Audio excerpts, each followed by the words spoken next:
you brought up the hidden gem of Baalke.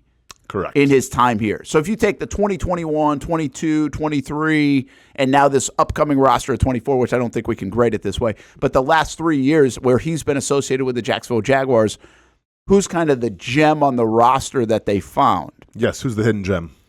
And I think this has potential prospects for the upcoming year. And I think it has some prospects that I would have thought may have been it, but didn't. So I'll give you one. Like Chad Muma.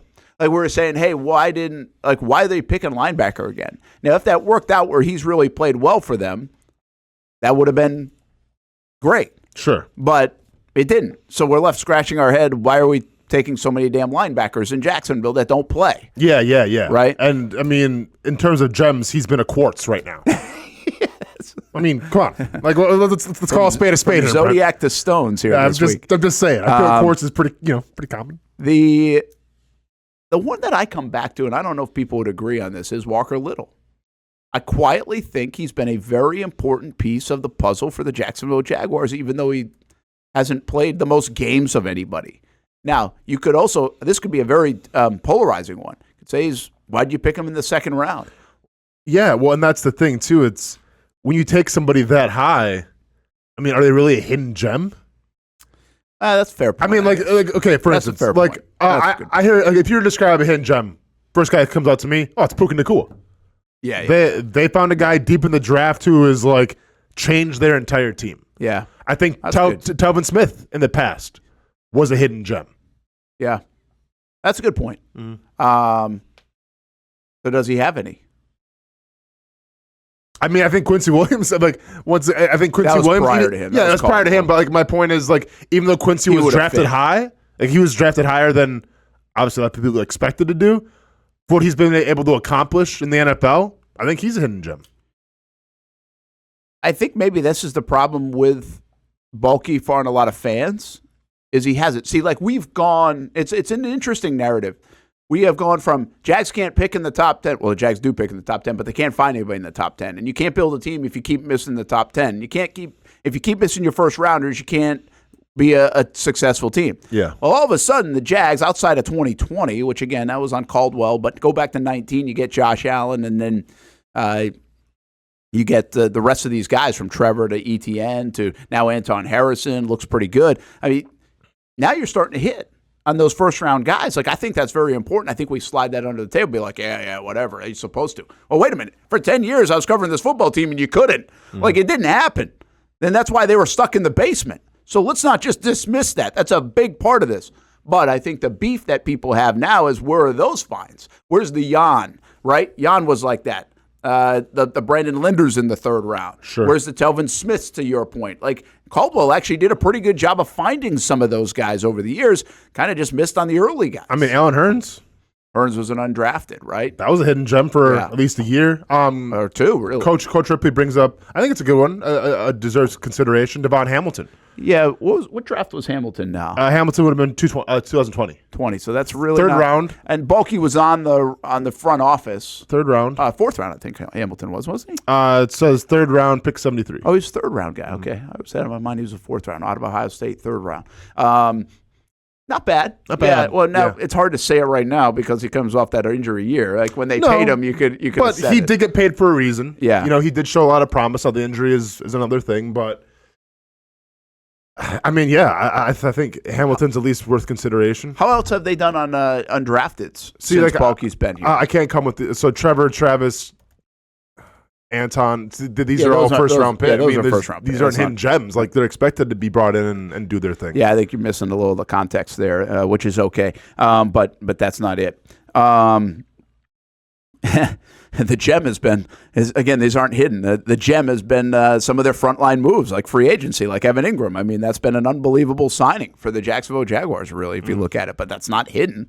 They paid him good money to come over here, and they were hoping that he would deliver. What you need is somebody like Cooper Hodges. Yeah. Right? In the seventh round to be like, all of a sudden, he's your guard for 10 years at right guard and takes over for Brandon Sheriff. That's not going to happen this year, but maybe he becomes that. You take Elijah Cooks. Can he get on the field? I don't know. We'll see. Parker Washington could develop into this. He played a little bit for them, but maybe there's a little bit of a hint. Antonio Johnson might be the best guy on here to do it. It just hasn't happened yet that he is that guy. Yeah. I mean, there's a little bit of this at Austen. Maybe it's hard to find a hidden gem because they've spent so much draft capital and so much money over these last few years. That's how the roster's been built. It's been built in early draft capital, first, second, third round draft picks, and then also your free agents. I mean, they spent $170 million in 2022 on free agents. They just spent a bunch more. I think they're the second most spending team in the offseason this year. Yeah. And now they're keeping their own guys. So there's really not a lot of spots for guys to bounce in and be like, whoa, that's the guy. Where did he come from? The Puka Nacua types. Yeah, I mean, listen, as a GM, you're expected to do a lot of things. Number one, your most important job is to find the quarterback. Obviously, you found the quarterback in Trevor Lawrence. Cross it off the list. Another thing that GM has to do is obviously find that free agent talent. Free agents, it's hard to gauge whether a player's heart is still in it. Why are they playing for? Is it just the money? Is the money the motive? If you pay them, will you get their best? So it's hard to sometimes navigate those waters. I think overall, Trent Baalke has done a great job in finding free agents. A lot of those free agents have contributed with the Jaguars. Obviously, finding that first-round player, I think the Jaguars have a pretty great track record of first-round picks.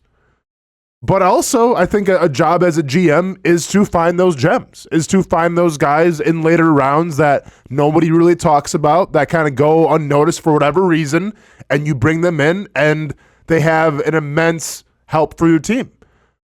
And I think the fact that we're sitting here right now, not being able to come up with a hidden gem of the Trent Baalke era speaks volumes. Yeah, I think you just summed it up pretty well. I'm looking at the chat. The best thing Baalke has done is find a way to keep our players. Signing Kirk and Ingram, says Ripley. I will say that it's kind of a very ironic thing that has happened in Jacksonville, and this is a lot Doug too. But Doug and Trent have created like a very good culture, it seems like, or at least a want to be here culture in Jacksonville. And at the same time, the fan base is wanting to kick Trent Baalke out at every turn. Yeah. And almost created a certain level of toxicity there after the 2021 season. And they've actually done the opposite. They want Josh Allen stay here. Ingram loves it here. I don't think Zay Jones wanted to leave here, quite frankly. I think you've got guys that now leave and don't want to. I think Calvin Ridley wanted to be here.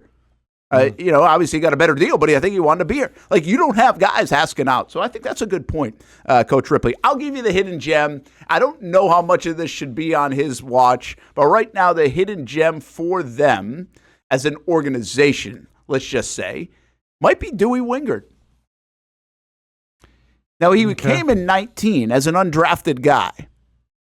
Okay. But it was the reason why I give him credit for the Wingard here is the patience. This is another guy that the fan base was done with. Mm-hmm. It's like, see you later.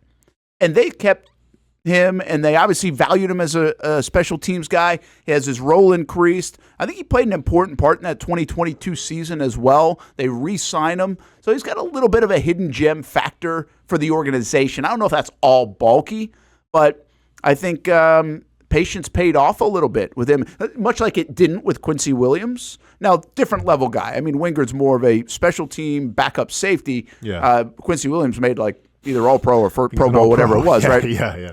But that's what you were asking about, like what they did with Wingard, a guy like that, to stay patient with him and not just say, okay, we got to go replace. Actually, I think paid off in 2022 specifically. And just kind of being a little bit, at least from a personality standpoint, around here. He was really an identity for this team for a while. Yeah, kind of somebody to grab onto. He had a little Minshew to him. Yeah. In that regard. Again, that's not an apples-to-apples play, but what if, right, Quincy Williams, they had done the same thing with? What if they kept him? What if they waited and got him better and developed him and were patient with him instead of just, boom, see you later, and the Jets do that. Yeah. They didn't do that with in this situation. And, again, these are hard to come by. I'm kind of stretching. I get it. But no, I mean, if you're to pick one, I think – and once again, I mean, I'm not sure what it's saying about this whole exercise, but I don't know either. I would come with you on Dewey then. Yeah, I think what it says about the exercise is what everybody's kind of saying, right? I mean, they're they've done a pretty good job of picking first-round picks. They've done a pretty good job of hitting on free agency. Yeah. Which maybe isn't talked about enough. Like, that's not an easy thing to do. Sure. But those are two parts of a big pie that, you know. Yeah, you do. So what's next? Is Antonio Johnson emerge, and then you get that fifth-round guy, Puka Nacua. Does he help change your defense? Does he become a stud? Does he become like Richard Sherman did for Seattle when they went crazy? Yeah. Because, again, when you look at teams that do that, look at some of the teams that have really gone on runs. Seattle, go back and research where all those the Legion of Boom came from. Yeah. It was crazy. It was Canadian League. It was fifth-round pick. It was all these crazy places that they got them from. Yep. And then how about the Patriots? Sixth-round pick and Tom Brady. Yeah, I mean, biggest hidden gem of all time, That's obviously. Right. Yeah, so if you look at, I would suspect if you look and really break down Kansas City's roster, what they've done, they got a lot of guys coming in that you didn't really expect a lot out of, or they're drafting in the third round or fourth round. All of a sudden, they are able to elevate their team, play better football for them, and of course, they have some of the big guys. But my point is, I don't know if you can go on a run in the NFL or be one of the elite teams without finding a couple of these. Antonio Johnson might have to be that. Name your guy might have to be that and continue to evolve into a really good player that you found in the fourth, fifth round. I think it's asking a lot to hit on all your first and second and third round picks and also free agency. I mean, yeah, listen, I think Kansas City Chiefs have had their fair share, but when you look at a guy who from the get-go gave Patrick Mahomes his confidence of being a quarterback, look no farther than Tyreek Hill.